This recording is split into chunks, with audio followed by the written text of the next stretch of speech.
Atras buhok abante bo na ato i topic day guys karon si Father Abraham kani exciting kani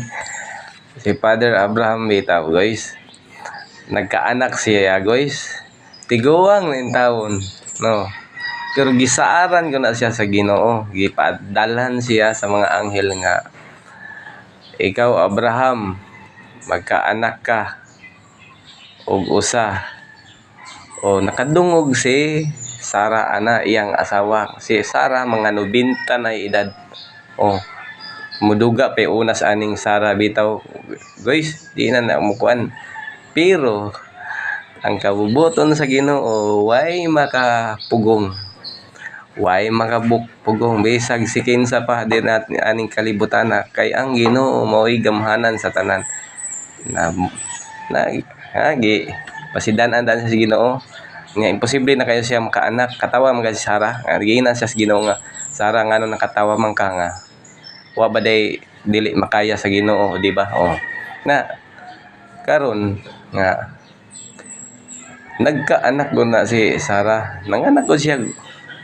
usa ang kana si Isaac mo'y ipangalan sa anak ni Sara mo nang ingalan og Isaac kana day si Isaac guys nagampo ko na sa una nga Lord kinsa may guy among kaliwatan nako nga pirmi man ko nimo padamguhon so nato nakaanang gidamgo ko ani nga nainisulti nako nga gikan ka sa kaliwat ni Isaac si Isaac gikan gugo ni kaliwat ni Isaac dili nga saksi gug ang kuan ang Ginoo nga muna akong gidamgo na kuan ko na sulti ko na ya pinaagi sa damgo nako dili na nako ikakuan kay tinuod mo ko nang gidamgo nako so kato naka anak ko sila nga lag Isaac bata pa to si Isaac karon gitestingan gihapon siya sa Ginoo nga Abraham pagdala og kuan dala imong anak kay maghalad mo dito sa bukid iyay dala yang kuan tungod sa pagkamatinod anon ni Abraham iyay dala yang anak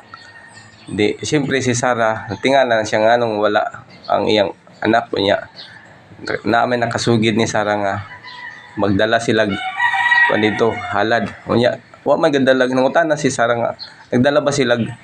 kuan dito kaning kanding nga para gihalad wala unya kulbaan si Sara kay ila ra ba atong bugtong anak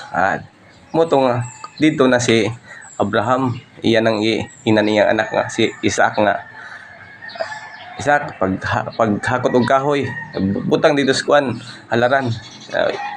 paghuman gigapos niya si Isaac pero wa na si Abraham murag kahilakon si Abraham iya ipahigda si Isaac mo to nga then nang dunggab niya ni Isaac naay ni tingog dito sa langit ningon nga Abraham ayaw na buhata kay imo ng anak naay para halad matuod ka gayud nga akong propeta dili goday nimo ikadalo imo anak to ay kanding dito ating kanding mo to gihalad nako so mao na guys nga lesson ko nato nga ang tanan nato dili nato ikadalo sa Ginoo akong magulang namatay gud to akong giingnan gud ako mama nga ma ayaw nag-ikadalo na imong anak kay kanay imong anak kinamagulangan una para nas Ginoo na basta kinamagulangan gani nga laki para go nas Ginoo alay nas Ginoo bitaw so maura ta mga guys